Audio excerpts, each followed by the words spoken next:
Mama Samia oye!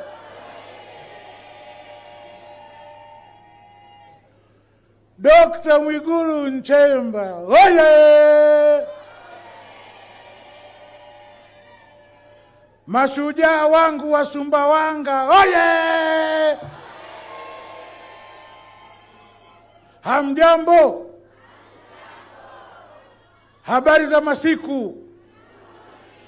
Mngekuwa wachache ningewauliza mmeshakula? Tatizo mko wengi. Mkija kuniambia mjala sijui tatokea wapi hapa. Lakini mko poa eh? Kwanza niwashukuru nyinyi binafsi kwa sababu hata siku moja tunapopata ugeni wa kitaifa, nyinyi wanaruko wenzangu wa halmashauri ya Sumbawanga, hata siku moja mjawahi kuniangusha. Mungu awabariki sana. Mheshimiwa Waziri Mkuu anapokuja kama hivi, halafu nyinyi mnatoka kwa wingi, hapo si mnanijengea au vipi bwana? Lakini sasa mkianza kuwa muonekani, aisee mtaniharibia. Mheshimiwa Waziri Mkuu, mbele yako hawa ni mashujaa wangu.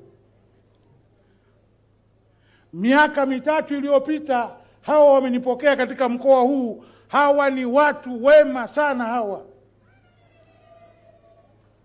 Mheshimiwa Waziri Mkuu, wamenipokea. Wananchi hawa wana upendo sana hawa. Hata Manyara pia walikuwepo, lakini hawa wana upendo.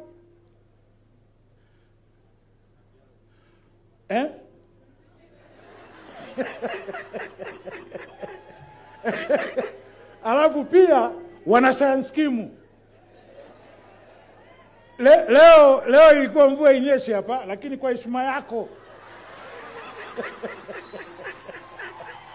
kwa heshima yako wameamua waitulize kwanza mgeni rasmi ukishaondoka. Tena leo ni watonye nisiwatonye. Mheshimiwa Mwigulu alipokuja simeona kaja kwa ndege. Manake uwanja huko tayari. Alafu ni watonye nisiwatonye. Na kuondoka naondoka leo kwa pipa.